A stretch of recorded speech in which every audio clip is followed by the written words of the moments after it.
as we often see, they were actually talking about what they want to do this game, which is huge.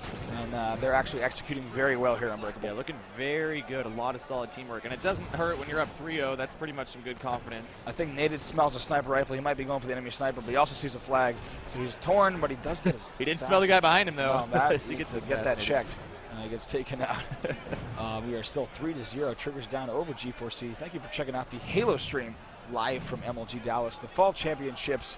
My name is Bravo. Joining me is Unbreakable. If you guys are watching from home, make sure you are tweeting out the stream and sharing it on all your favorite social networks. Let your friends know that we have some awesome Halo 4 action going on tonight and also all weekend long.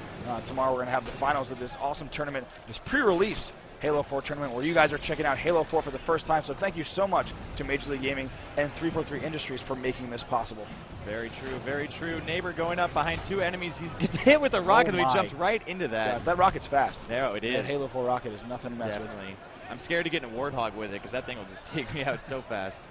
Yeah, it also has a cool new projectile. A lot of the new weapons have some different animations that are cool to see, especially like the bolt shot and all the Promethean weapons. They kind of come together, and they also make people fall apart. So I guess that's how the two puzzle pieces fit together. Now, 3-0, still just over 4 minutes left before sudden death, and we're kind of seeing more of the same from these two teams. I haven't really seen taking over make a huge move. Elumnite almost jumping and finishing that kill. Yeah, that's a beautiful shot. It's going to force the flag player back into the back of the base, so you can't put shots into the back of Elumnite.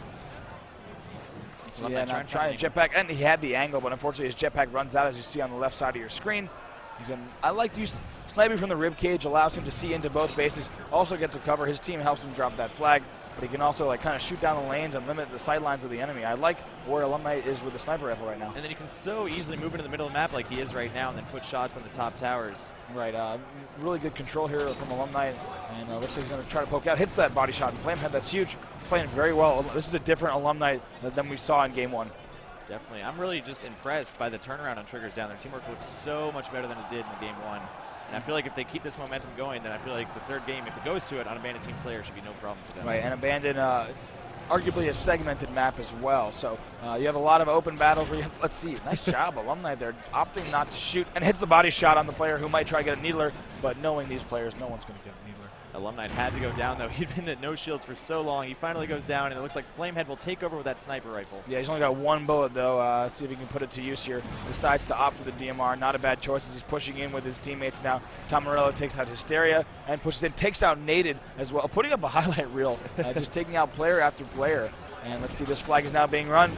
Beautiful. Yeah, nice job there. That was 3 dead. They're going to continue this flag run. And really, when I talked to Kevin Franklin from 343 Industries about this flag run, nice job there, Naded, being very aggressive, pushing back to the flag cap, and punishing the flag runner for coming out that doorway. When I talked to Kevin Franklin from 343 Industries, really what the goal is here, that the flag kind of inches its way. Nice job there, Neighbor with the light rifle. We have not seen much light rifle, but let me tell you, Kevin Franklin wants that flag to inch up across the map, and I think that's what we're seeing. 15-second return, which is a little bit shorter than matchmaking. But the flag inches up, and if the team's working together, they'll be able to continuously get it there, and I think that's what G4C was trying to do, but Naded definitely denied that opportunity. Definitely. Slayz picking up the rockets on spawn right now. He's going to push up. There's only 1 minute and 35 seconds left in regulation, so taking over has to push in right now and cap at least twice and then pull the flag out in 1.5 minutes. Right, I'd like to see if this is mathematically possible. We'll have to test that later in a custom game, but they will have to start running flags immediately. Of course, Slayz does not want to grab the flag because he has rockets, and he won't be able to take those rockets back out. But I think, based on the way he's moving around the map, this is pretty much over. Yeah, I mean, he's pulling a T2 with the rockets and sniper. The thing is, he has to have his teammates back there to help him out because he doesn't want to pick up the flag with all these power weapons. Yeah, he just keeps picking up power weapons. Before you know it, he'll have about 6 power weapons and no flag in his hand. As you see now, Triggers down trying to escort this 4th flag in.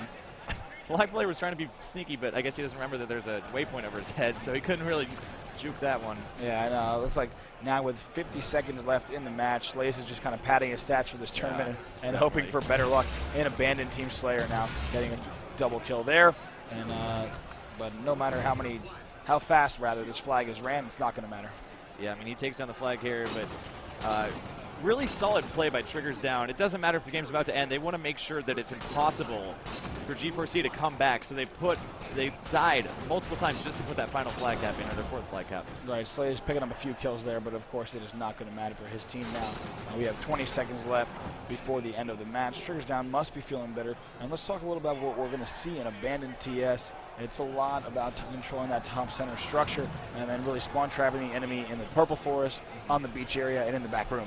That's another one of those maps, kind of like Haven, where there's so many different angles, and once you get low shields and you're sitting in that top ring, there's not really that many places to hide. So it's really going to depend on great teamwork, which based on what we saw from Triggers Down, they might pull it off from this. Right, so there you see it, 4-1, Triggers Down, taking game 2 over G4C, taking over. We're going to be heading to game 3 in just a moment. But before we do that, let's take a look at the stats from this match. I wouldn't be surprised to see some really good numbers from Triggers Down. Yeah, I mean, like we said, a lot of teamwork, and besides Slayz slaying at the end, I don't think it will really make that big of a difference. Waiting for someone to jump on board with the stats. Elumnite with 31 kills and 20 deaths. Definitely the slayer for his team this game. You're right there, going positive 11. A nice job from him. And all the other players on the game actually not getting that many kills. You see, wow, Elumnite really stepping it up, having significantly more kills than anyone else in the match. But let's not forget about Naded with 17 assists. That is quite a few. A nice game from him. And if they can continue that momentum and teamwork into Abandoned TS,